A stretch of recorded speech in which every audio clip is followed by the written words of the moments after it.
But for Atiku, is this some kind of a political bias against, the South, I said as you claim? Or is it just about, achieving that is overriding political ambition or presidential ambition? I said very clearly that it seems to be a bias against the South, even though he claims affinity with the South. Even though he says he has lots of friends in the South, but he saw what happened when he was vice president to Obasanjo. First term, and he was already trying to get him out. He was going to run against him. And it's that attitude that says, I am the best man, I'm better to be in this place. This is my right, this is my position.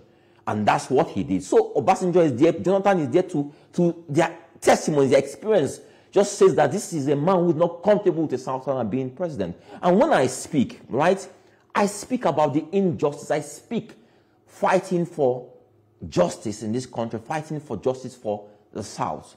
I have always been one who's against South-North religion, tongue and tribe in politics. But I now realize that with what I see today, if someone doesn't start shouting, doesn't start speaking up, it's very easy for a Southern president to be demonized and handed out of office, for a Northerner to come in, and we continue in this same merry-go-round where it seems that I, as a Southerner from Delta State, Kachikwu in Delta State, can never go past this glass ceiling for presidency. That a P2B can never be president of Nigeria because he's an Igbo man. That a Yoruba man can never be president, can never comfortably be president because we are from the South. That's the fight I have against Atiku. But there's absolutely nothing wrong. The Constitution allows anybody from any part of the country. I just speak about equity. I speak about justice. I speak about what is right. That's why I speak about all of these things.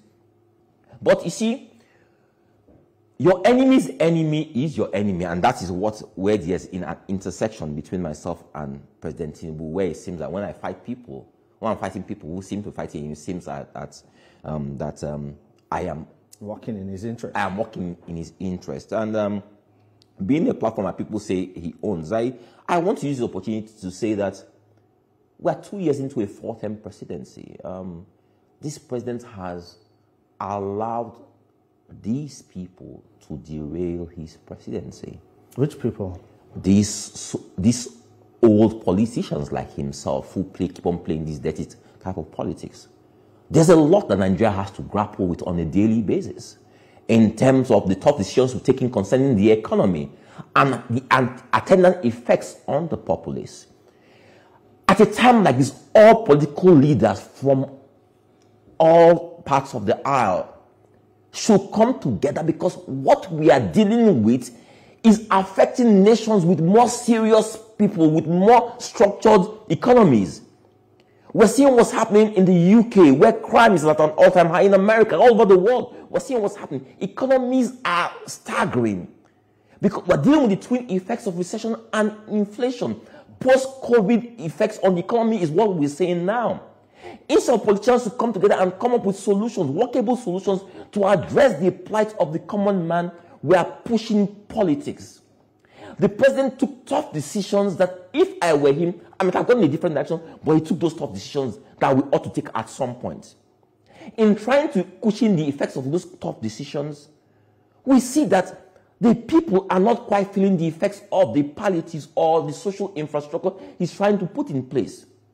Instead of politicians to come together to say, how do we ensure that the common man does not suffer unduly one day longer? We speak about grabbing power in 2027. What of all the people who will die before 2027 because we have not done things we can do if we come together to solve the problems of Nigeria? This is what I'm fighting about. This is what I speak against. Yeah, I know you said that the President Tinubu, has allowed these people to derail his administration. How do you expect? How should he? He should ignore them. He should absolutely ignore them. Is he giving them too much attention? He's giving them too much attention. He's reacting to them.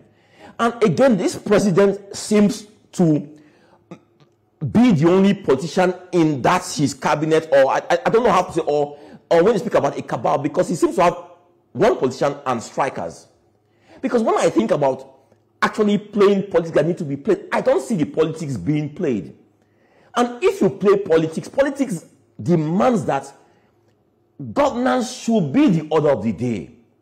That we have poor people all over Nigeria. There's poverty does not have a religion, does not have a tongue. We have poor people all over Nigeria.